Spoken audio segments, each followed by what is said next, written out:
Bharatiya Janata party पूरी तरह से एक्शन में नजर आ रही है। नुपुर शर्मा और नवीन कुमार का प्रॉफिट ऑफ इस्लाम को लेकर दिए गए बयान की वजह से अब तक कई मुस्लिम देशों ने अपनी नाराजगी जताई है और वहां मौजूद भारतीय राजदूत को तलब करके लिखित में अपनी आपत्ति दर्ज कराई। और इस दबाव के बाद पार्टी ने नुपुर शर्मा को पार्टी से सस्पेंड कर दिया और नवीन कुमार को पार्टी से निकाल दिया। जो काम अब भाजपा ने किया है, अगर ये पहले कर दिया होता तो आज दुनिया के सामने भारत के छवि को कोई नुकसान न पहुंचता।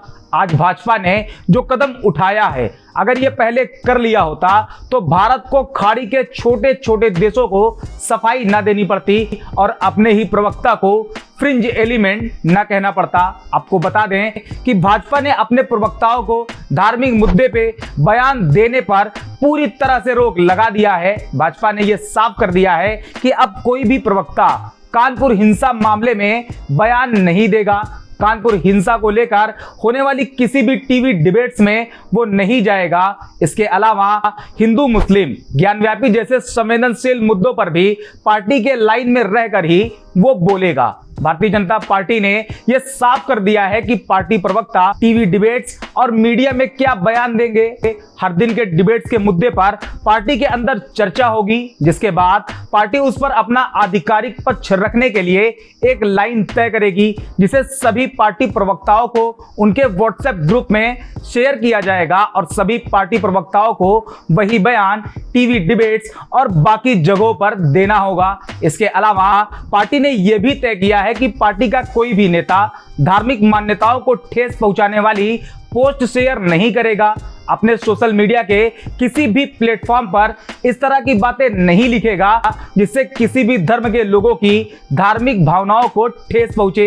इतना ही नहीं, पार्टी ने यूपी के कुछ ऐसे नेताओं की पहचान भी की है जो कि अक्सर अपने हेट स्पीच की वजह से चर्चा में रहते हैं और ऐसे नेताओं के बयान पर भी पाबंदी लगेगी। नुपुर शर्मा का प्रॉफिट ऑफ इस्लाम को लेकर दिए गए बयान की वजह से भाजपा बुरी तरह से घिरी हुई है और ये पूरी कोशिश करी जा रही है कि कैसे भी करके ये साबित किया जाए कि भाजपा सभी धर्मों का आदर करती है। लेकिन जो भी हो, आज ये सब की वजह जो भी है वो किसी से अब छिपी नहीं है। लेकिन देर से ही सही भाजपा का यह फैसला कुछ हद तक भारतीय जनता पार्टी को भी राहत देगा और हिंदुस्तान को भी। बस एक काम अगर और हो जाए और लगे हाथ टीवी डिबेट्स के मुद्दों का भी आकलन किया जाए कि न्यूज चैनल्स किस तरह के मुद्दों पर डिबेट्स कर रहे हैं, उसका धर्म से लेना देना है या नहीं, और अगर कोई भी डिबेट धार्मिक मुद्दों पर हो तो उस पर तुरंत रोक लगाई जाए। साथ ही कुछ और फ्रिंज एलिमेंट जो धर्म के नाम पर दूसरों को गालियां देते रहते हैं,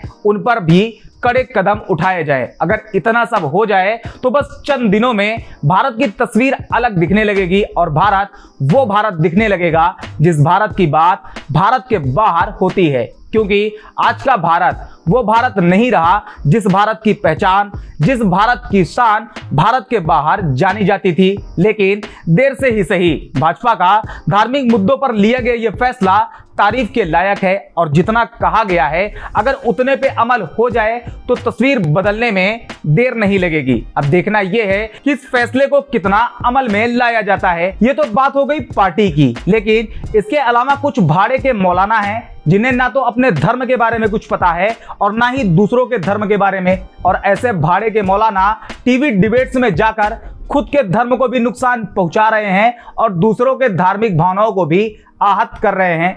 चंद रुपयों के लिए खुद भी गाली खाते हैं और अपने धर्म को भी बदनाम करवाते हैं, जबकि उनकी बातें सुन के लगता है कि भाई इनका आईक्यू लेवल सिर्फ तू तू मैं तक ही है। जहां फैक्ट की बात आती है वहां उल्टा सीधा बोल के तू तू मैं शुरू कर दो, जिसके बाद फैक्ट गया तेल लेने और असल मुद्दे की जगह धार्मिक टिप्पणियां शुरू हो जाती है। ऐसे में जमीयत उलमाए हिंद को भी चाहिए कि ऐसे बेतुके और बेवजह के मौलानाओं के जबान पर भी रोक लगाई जाए और उनका किसी भी धार्मिक मुद्दे की टीवी डिबेट्स में जाना पूरी तरह से बंद कराया जाए। इन लोगों की वजह से किसी का कोई फायदा नहीं, ना ही धर्म का, ना ही किसी कौम का। हाँ, बस उनका इतना फायदा होता है कि टीवी डिबेट्स में गालियां सुनने के बदले उन्हें चैनल की तरफ से कुछ रुपयों के चेक मिल जाते हैं। बाकी इसके अलावा इन भाड़े के लोगों को बैठाकर टीवी डिबेट्स के नाम पर गर्मा गर्म बहस कराई जाती है और उस बहस की वजह से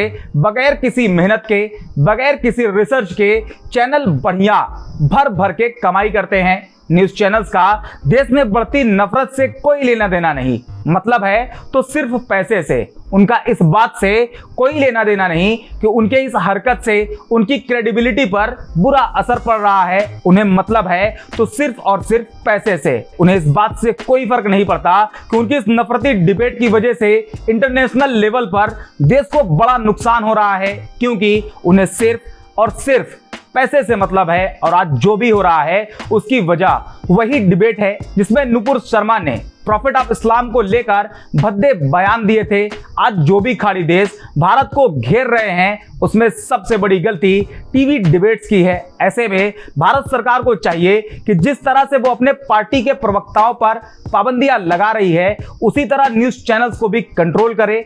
और अगर भारत सरकार ने ये काम कर लिया तो देश को खुशहाल बनने में देर नहीं लगेगी, क्योंकि एकता में ही तरक्की है।